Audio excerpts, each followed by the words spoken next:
Hello and welcome back to Tough Talk. My name is Brian. I have bipolar disorder, and today I want to talk about coping skills for depression. This subject came up from a conversation I had with my mother last night. She had some questions about how I deal with depression and what my experience is with it. And she suggested, after I had answered a lot of her questions, that I make a video about it. And I think she's right. So take note, everybody. Your mother's always right. So in my last video, I talked about a very painful experience being in a hospital that mistreated me, and I'll continue that story on Thursday.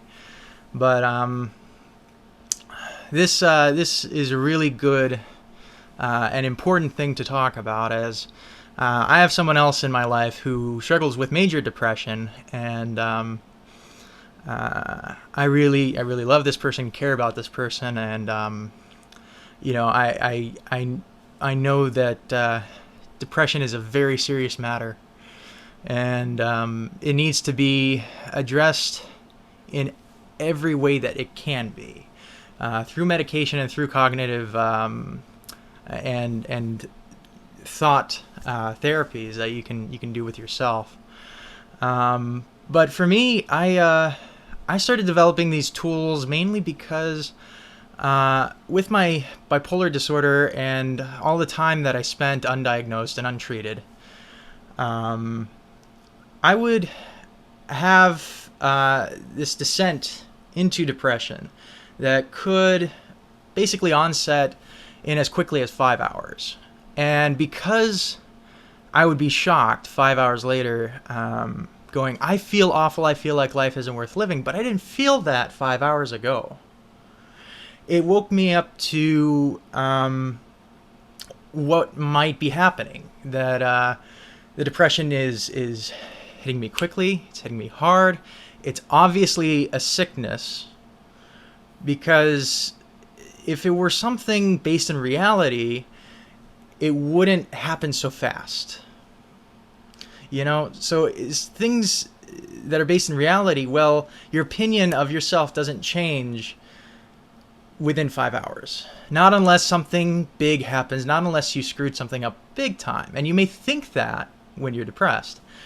But if you can really think about it, you go, well, nothing's changed in 5 hours.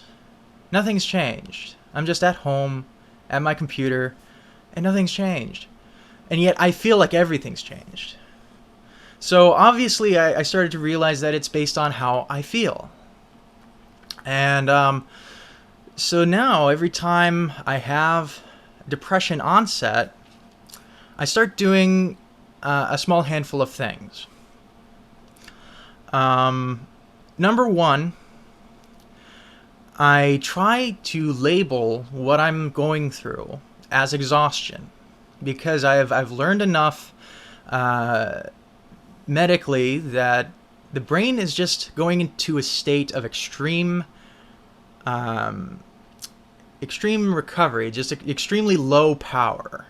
It's on energy save mode, and it's not active enough for you to feel happy. It's not active enough for you to feel good. It's just active enough to stay awake, because you can't sleep all day. If you could sleep through the day and wake up the next morning completely refreshed, that would be fantastic. But that's not how the brain works. It takes time to do these things. And a lot of these processes that replenish neurotransmitters, it takes awake time. You have to be alert, well, not alert, but so much as awake, for certain neurotransmitters to replenish themselves. The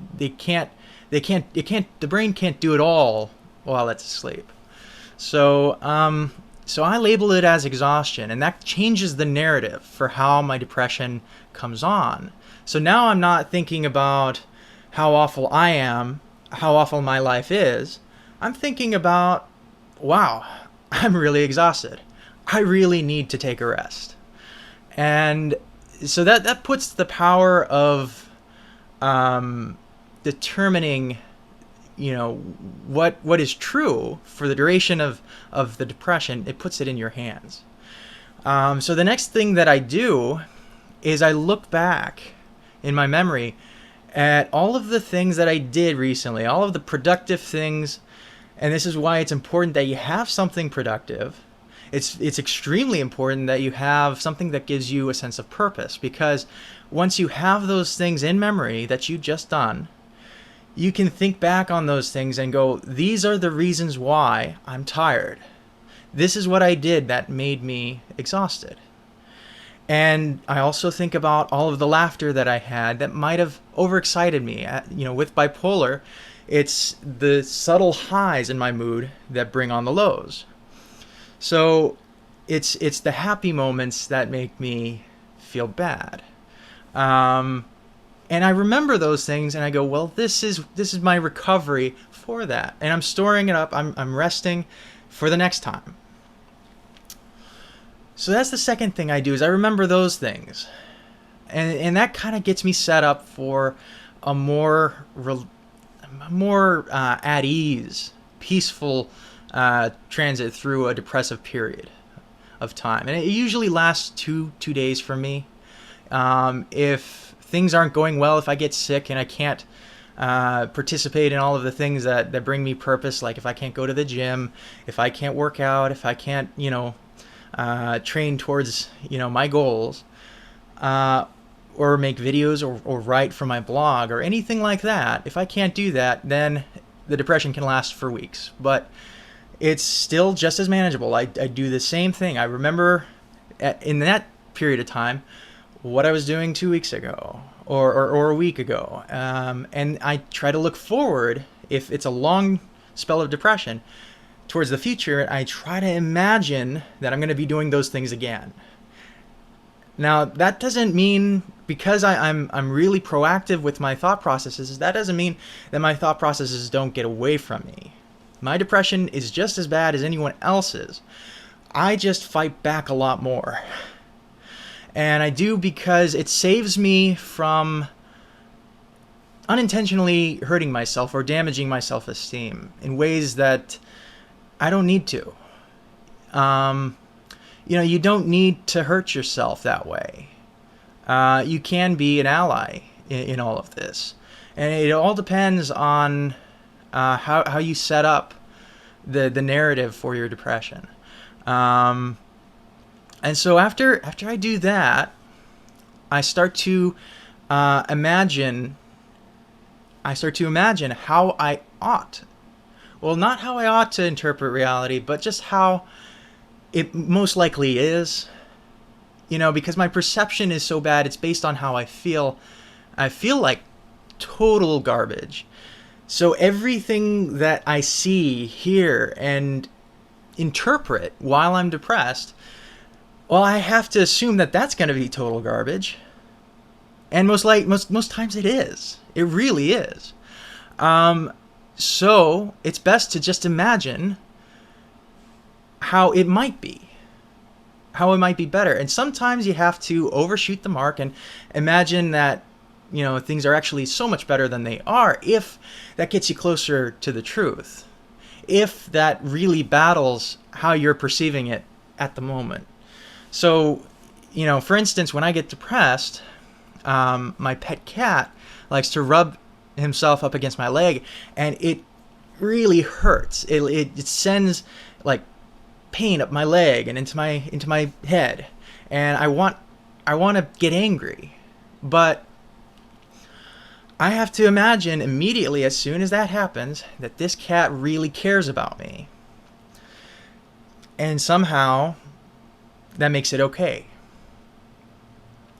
But that is a simple example for all of the other things that I do. I keep this imagined reality open as long as the depression goes by, because I need to try my best to interpret reality closer to the truth. Because if I don't, then it will allow me to feel like a failure. And that's not necessary. Just because you feel bad doesn't mean you've done anything wrong. Yeah, we had a time when we were kids and punishments were as simple as the crime, but that's not how life works anymore. When you get sick, you feel bad. When you get the flu, you feel bad, but you're not vomiting because you did anything wrong. It's not a punishment. It's just that you happen to get sick, and everybody does. Depression is the same way. Uh, so so I keep that open. It helps me keep a clearer picture of reality, and it's become this process. These coping skills have become so regular for me that I really do only feel exhausted anymore. At least for the short duration. If it lasts for 1 to 2 days. If it lasts longer, then it really starts to get me down. But it's still not as bad as it used to be. I would like to treat my depression with some sort of antidepressant. And there may be a period of time where I do get seasonal affective disorder kind of inverted. So like the summers are really, really awful for me. So I may have to treat it then. But for the most part, it's been hard to find anything that's effective. I take the medication and nothing seems to really happen. I stay depressed and I get a lot of side effects, and it's just generally uncomfortable. And this is when I really commit to it for, trying it for months.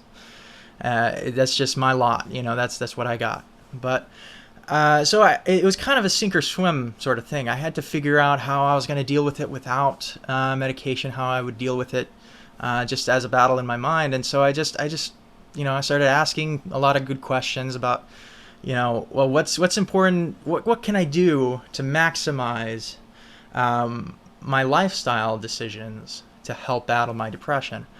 And of course, any cognitive therapy for depression, it's going to be subject to how well it works for you. So if this doesn't work for you, don't get discouraged. Try to find something that does. It may take some time to find that.